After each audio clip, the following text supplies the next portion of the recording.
Dr. Lim Wee Kiat, next question, please.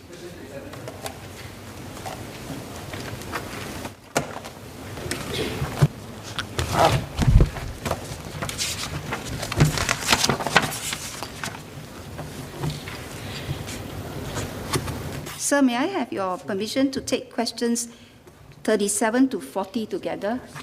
Please do. Thank you. In 2020, about 200,000 tons of disposables, such as carrier bags and takeaway containers, were thrown away in Singapore, sufficient to fill 400 Olympic-sized swimming pools.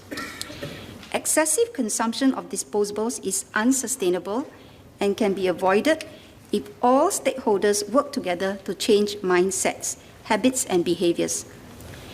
Implementing a charge for single-use carrier bags at supermarkets is one of the recommendations submitted by the Citizens Work Group on reducing the excessive consumption of disposables to change social behavior.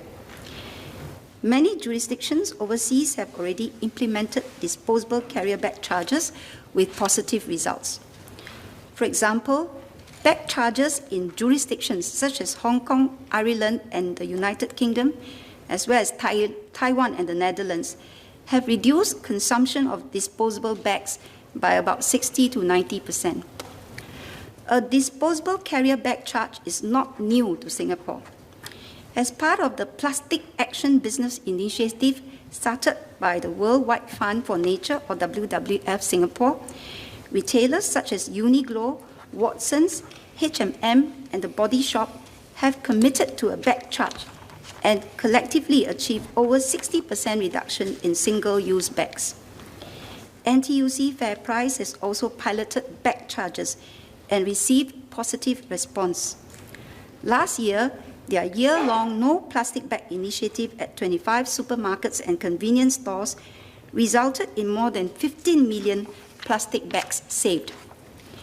In developing an appropriate model for a disposable carrier bag charge at supermarkets, the National Environment Agency will study overseas examples and consult key stakeholders and members of the public. For example, the amount to be charged, whether the charge will apply per transaction or per bag, from the first or third bag, implementation timeline, and how the charge proceeds will be used. We will take into account our local context, such as the current practice of reusing disposable carrier bags to bag rubbish for disposal. We will also look into any possible impact of a charge, especially on the more vulnerable groups, such as low-income households, and will consult the Ministry of Social and Family Development and Social Service agencies on the possible mitigation measures to address the impact. We will also consult supermarket operators on other details, such as how the charge could apply to home deliveries and training supermarket employees, including those who pack groceries for deliveries, to minimize packaging use. We aim to complete our consultations by the end of the year. Plastic waste generated in Singapore is either recycled or sent to our waste-to-energy plants for incineration, and not landfilled directly. As the environmental benefits of using biodegradable plastic bags do not apply in Singapore, we have no plans to encourage their use over conventional plastic bags. Every type of packaging material results in different environmental impacts, such as carbon emissions and water consumption.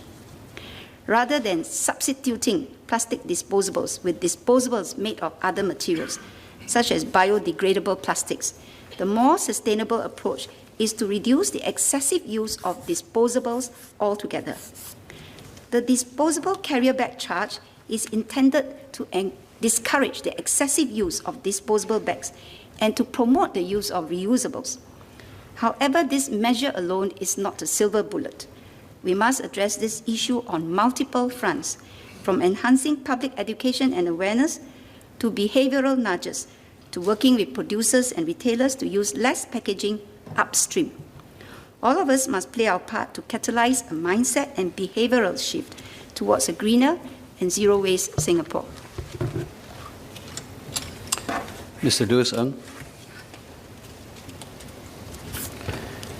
You asked for your clarification to be kept short. Thank you.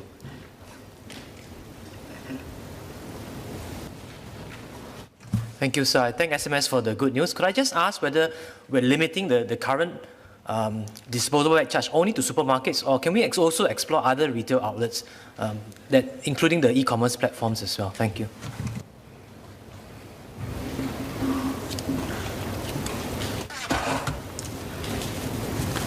We will only be looking into requiring a disposable bag charge in supermarkets to start with, because we need to, first of all, develop a model that is workable, and then to look into the impact and any unintended consequences before we consider if this could be expanded further. In fact, in countries like Hong Kong and Taiwan, they do take a phased approach too.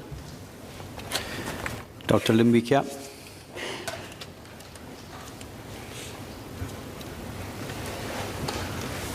Thank you. I would like to ask whether any studies has been done to show that our households here, average households, how many plastic bags do they use per month or per year? You know, what is going to be the impact on the average household?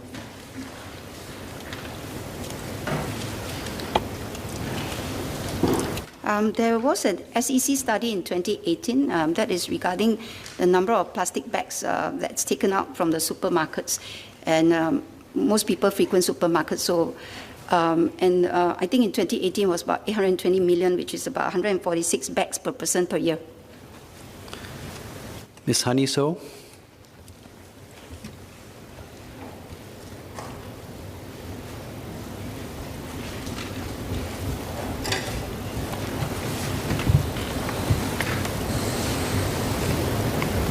Thank you, Deputy Speaker. I just have one clarification. Instead of charging of plastic bag usage, whether the ministry has considered and explored incentivizing bring your own bag initiatives instead. Thank you.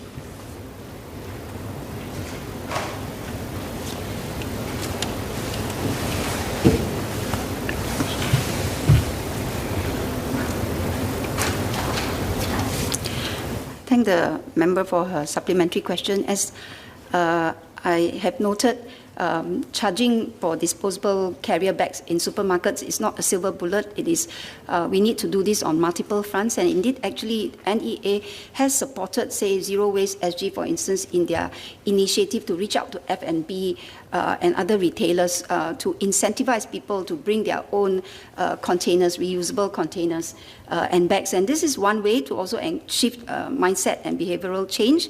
But I think we need to approach this from multiple fronts, and we have seen other countries implementing disposable carrier bag charge, as well as some of our retailers with positive response, and so we are actually working on this front now.